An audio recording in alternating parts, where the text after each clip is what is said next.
Димитър Димитров и Ванеса Тодорова ще ни направят съпричастни към равносметката на 12 Г клас.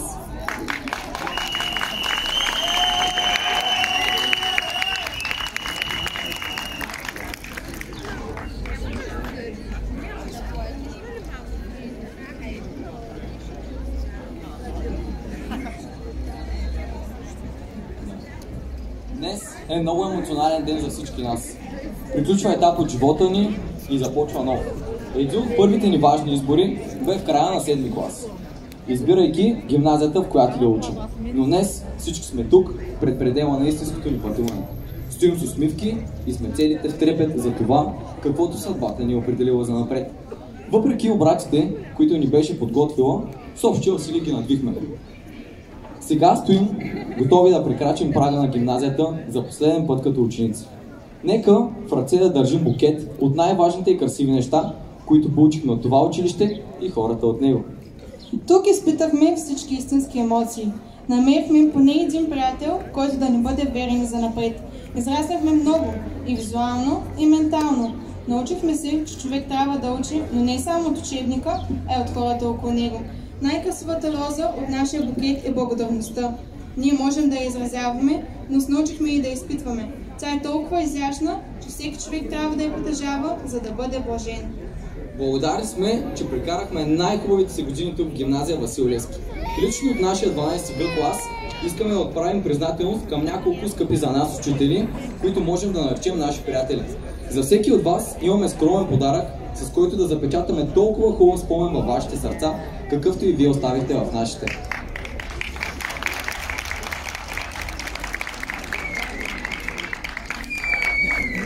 На първо място, това е нашият класен ръководител, господин Георги Димитров, който заслужава аплодисменти за търпението и непрестанната подкрепа, която изразяваше към нас.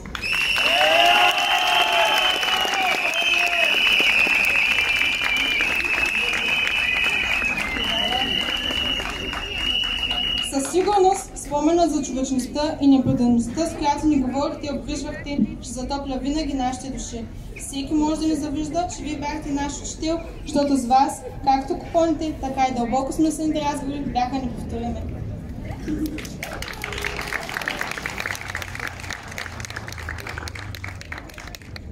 Човекът, когото може да наречем нашия втори класен ръководител, е госпожа Лора Дулова.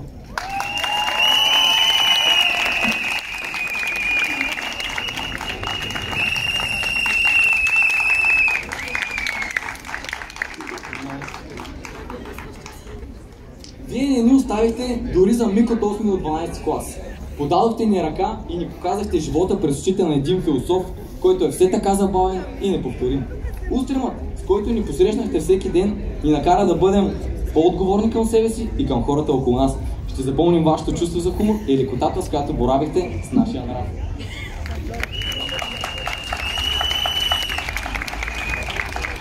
Госпожа Анета Божилова, отново човек не отделил се от нас през всичките години.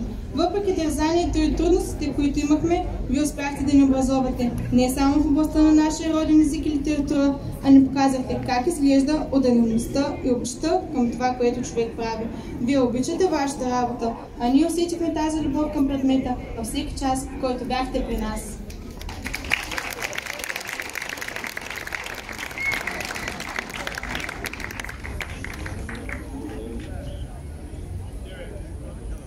Госпожо Стоянова, едва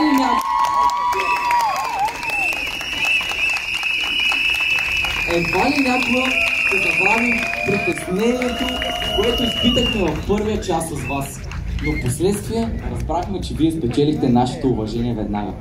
Приехте ни близко до вашето сърце, усещането, че излизаме от класната стая, разбрани след вашия час, бе неповторимо.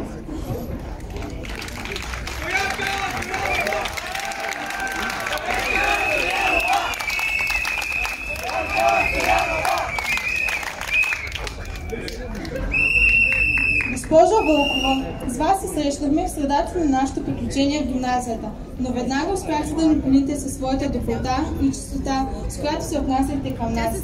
И не само, че бяхте толерантни към всички ни, но и вашите чувства ни станаха едни от любимите.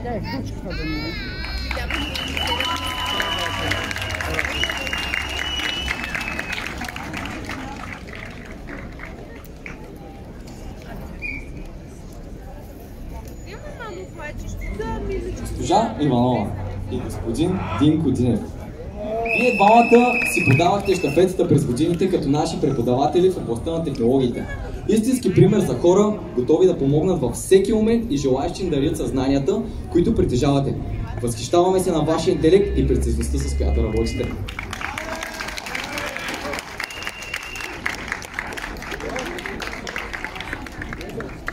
Нашият невероятен директор, госпожа Донка Атанасова, ни посрещна с отворени обятия в гимназията и неподправено излъчваше добронамереност и толерантност към нас всеки ден. Насочваше ни и даваше пример от своя житейски път, за да може да бъдем по-добри, да станем хора.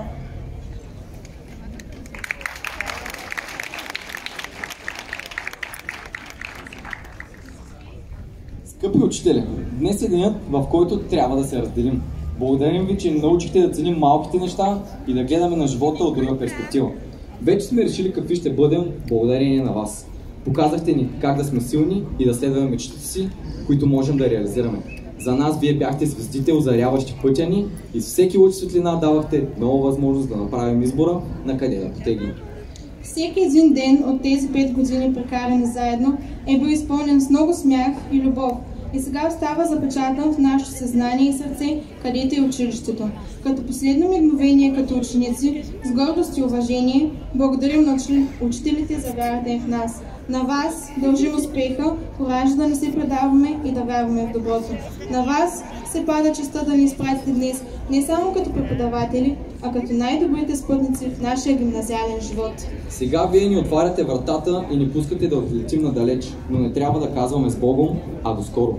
Защото дали след месец или след година ще се срещнем и ще си припомним всеки един момент, помогнал ни да станем достойни млади хора.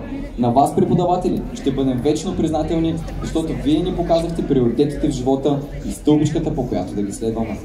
След време тази гимназия и всичко свързано с нея ще ни липсва, затова нека сега оставим и ние един красив спомен за нея. Казваме им благодаря и ви връчваме този букет от емоции, който ще носим винаги с нас в сърцата ни. А на целия випуск 2024 пожелаваме на добър час и смело напред с непознатите на живота. И кой каза? 1, 2, 3, 4, 5, 6, 7, 8, 9, 10, 11, 12.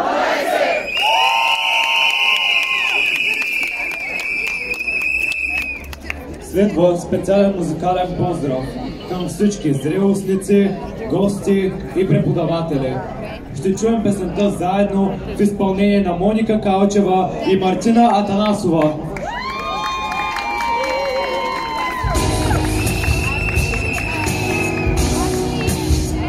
Който знае да пее с нас.